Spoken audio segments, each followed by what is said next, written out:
ITV. Tatolo kubanga gwatandise obutabanguko ewaka zikosezza ku buli muntu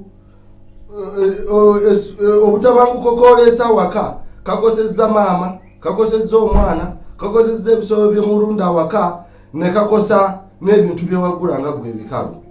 Buli babeera obutabanguko maama n'asimbula n'ava awaka baana ye babonaabona. Buli ababeera obutabanguko taata n'asimbula n'ava ewaka baana ye babonaabona. N'olwekyo tulabe nga tulwanyisa obutabanguko mu maka. Nja kudda njogereko ku butabanguko. Tulabe nga tulwanyisa obutabanguko mu maka, twongere obukuumi n'obulezi bw'abaana. Naye nga bwe twogera ku bukuumi bw'abaana obukuumi bw'abaana butandikira ku mwana yennyini. Tulina okutegeeza abaana nti yadde naffe weetuli okubakuuma naye ebiseera ebisinga tetujja kusobola kubeera nabo buli kaseera. Abaana tubatuma ku luzzi naye gwe omwana wo wamuteekateeka otya? Singa asanga omuntu ayagala okwogera naye biki byayinza omuddamu era ayinza kumwewala atya? Obukuumi bw'abaana butandikira na mwana yennyini.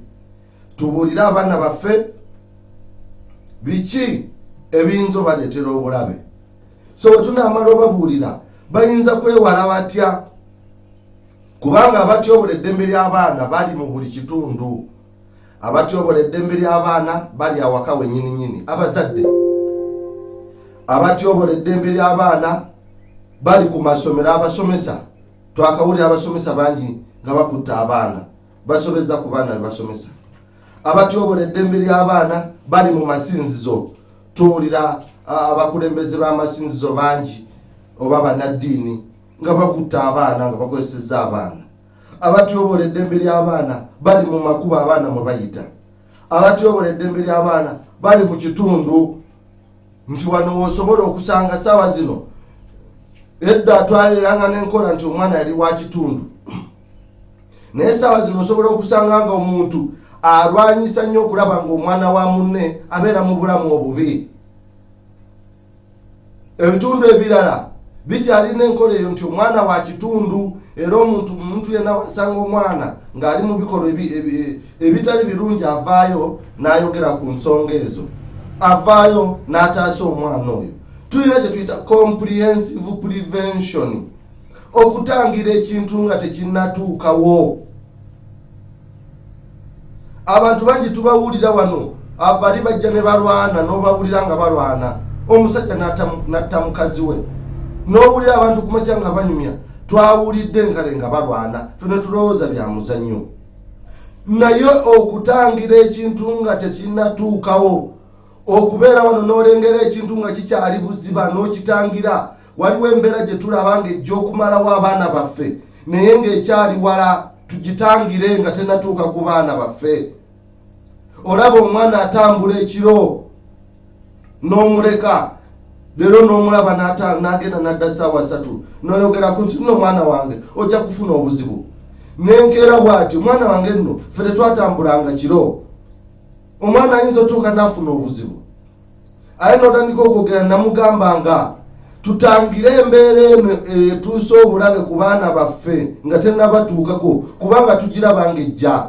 Tugirengerera ku mutalo ogutuliraanye n'olaba ebikolwa ebibi ebiyinza okutyobola eddembe ly'abaana nga bisembera naye ne tubaawo nga tutunudde butunuzi ne tutandika kunyumya. Kale twalaba omwana wa gundi oyo twamulaba nga atambula ekiro. Twamulaba nga yeebuusabuusa n'abalenzi. Naye nga twamulaba twandibadde tumugjawo ne tulwanyisa ebikolwa ebyo biyinza okutyobola eddembe ly'abaana. Enkola eyo gye twalina ng'edda ey'okulaba ng'omwana yali wa community yali nkola nnungi era yatuyambanga nnyo okukuuma abaana.